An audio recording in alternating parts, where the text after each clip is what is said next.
Ini semua teman-teman sekalian adalah cara kalau belum kena sihir atau supaya jangan kena sihir, kan gitu.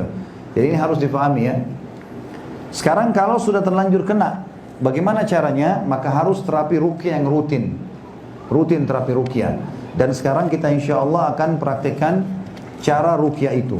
Saya berikan nama dengan ruqyah mandiri ya, supaya mandiri dalam meruqyah diri. Sebelumnya kalau perlu nggak kira-kira saya sebutin nama surah, ayatnya berapa, atau nanti langsung dibaca saja? Ada yang mau catat nggak? Baik. Yang pertama Al-Fatihah tentu 7 ayat lengkap. Ya, Al-Fatihah tuh ini kalau ayat ruqyah lengkap ya. Nanti kalau kita praktek mungkin tidak semua kita baca karena panjang. Tapi Bapak Ibu kalau mau praktekin, yang pertama Al-Fatihah 1 sampai 7 ayat lengkap. Yang kedua surah Al-Baqarah 5 ayat pertama. Surah nomor 2 ayat 1 sampai ayat 5 ya. Tentu dengan baca Al-Quran bisa ya. Sambil baca di HP juga bisa. Pegang buku juga bisa walaupun tidak hafal. Al-Baqarah ayat 1 sampai ayat 5. Kemudian Al-Baqarah 102. Al-Baqarah 102, dan ini Al-Baqarah 102 sangat kuat untuk membatalkan sihir. Karena kisah tentang Nabi Sulaiman alaihissalam dan terbatalkan sihir-sihir syaitan di zaman beliau alaihissalatu wassalam. Kemudian Al-Baqarah 137. Kita sebutkan secara berurut ya. Ini surah Al-Baqarah dulu semua. Al-Baqarah setelah 102, 137. Ya, jadi kalau lagi ngetik misalnya Al-Baqarah 102, 137, ya tulis begitu saja urutannya. Kemudian Al-Baqarah 255. Ini ayat kursi ya. Al-Baqarah 255 ayat kursi ini. Kemudian Al-Baqarah 248 sampai 246. Ini akhir surah Al-Baqarah. Al-Baqarah 284 sampai 286. 284 iya, 284 sampai 286. Kemudian kita pindah ke Al-Imran, surah yang setelahnya. Tadi kan Al-Baqarah surah nomor 2, ini Al-Imran surah nomor 3. Al-Imran 5 ayat pertama. Ayat 1 sampai ayat 5, mirip dengan Al-Baqarah tadi ya. Kemudian Al-Imran 85. Jadi tulis koma saja. Al-Imran 1 sampai 5, koma Al-Imran lagi 85, koma lagi Al-Imran 173 sampai 174. Al-Imran 173 sampai 174. Kemudian surah Al-An'am. Pindah ke surah Al-An'am. Ayat 17. Sudah? Kemudian surah Al-A'raf. Ayat 54 sampai 56. Al-A'raf 54 sampai 56. Kemudian masih Al-A'raf juga 117 sampai 119. 117 sampai 119. Nanti kalau ada Bapak Ibu yang tertinggal tulisan, nanti bisa ambil fotokopian insyaallah dari Bapak, atau datang ke saya, nanti saya akan sebutkan kembali. Ustaz tadi ini Al-A'raf ayat berapa lagi? Ada yang tertinggal tulisan saya, nanti saya ingatkan supaya kita hemat waktu ya.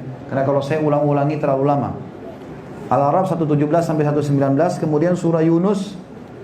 Surah Yunus ayatnya 79 sampai 82. Ya. Tentu Al-A'raf 117 sampai 19 sama Yunus 79 82 ini ayat yang sangat kuat untuk sihir. Ini ayat tentang perlawanan Nabi Musa alaihissalam mengalahkan para penyihir Fir'aun. Kemudian Al-Isra ayat 82. Al-Isra ayat 82. Kemudian Al-Kahfi ayat 39. Al-Kahfi ayat 39. Kemudian surah Toha. Surah Toha ayat 65 sampai 69. Surah Toha ayat 65 sampai 69. Kemudian Al-Mu'minun, surah Al-Mu'minun ayat 115 sampai 118. 115 sampai 118 ya. Kemudian surah Yasin 9 ayat pertama. Surah Yasin 9 ayat pertama, ayat 1 sampai ayat 9. Kemudian surah As-Saffat. As-Saffat 10 ayat pertama. ayat 1 sampai 10. As-Saffat 10 ayat pertama. Kemudian Al-Mu'min 3 ayat pertama. Surah Al-Mu'min ayat 1 sampai ayat 3. Kemudian Al-Ahqaq, surah Al-Ahqaq ayat 29 sampai 32. Kalau yang ketinggalan nggak apa-apa, nanti sebentar saya bilang ya, nanti insya Allah bisa dicatat. Al-Ahqaq 29 sampai 32. Kemudian Ar-Rahman. Ar-Rahman itu ayat 33 sampai 35. Ar-Rahman 33 sampai 35. Kemudian Al-Hasyr. Al-Hasyr ayat 21 sampai 24. Al-Hasyr ayat 21 sampai 24. Kemudian Al-Mulk 4 ayat pertama. Al-Mulk ayat 1 sampai ayat 4. Ayat 4. Kemudian Al-Qalam. Al-Qalam, Al-Qalam, surah Al-Qalam ayat 51 sampai 52. Ayat 51 sampai 52. Kemudian Al-Jin, surah Jin 9 ayat pertama. Surah Jin 9 ayat pertama. Sisanya Al-Ikhlas, Al-Falaq, An-Nas. Al-Ikhlas lengkap 4 ayat, Al-Falaq lengkap 5 ayat, An-Nas lengkap 6 ayat. Nah, ini ayat-ayat ruqyah.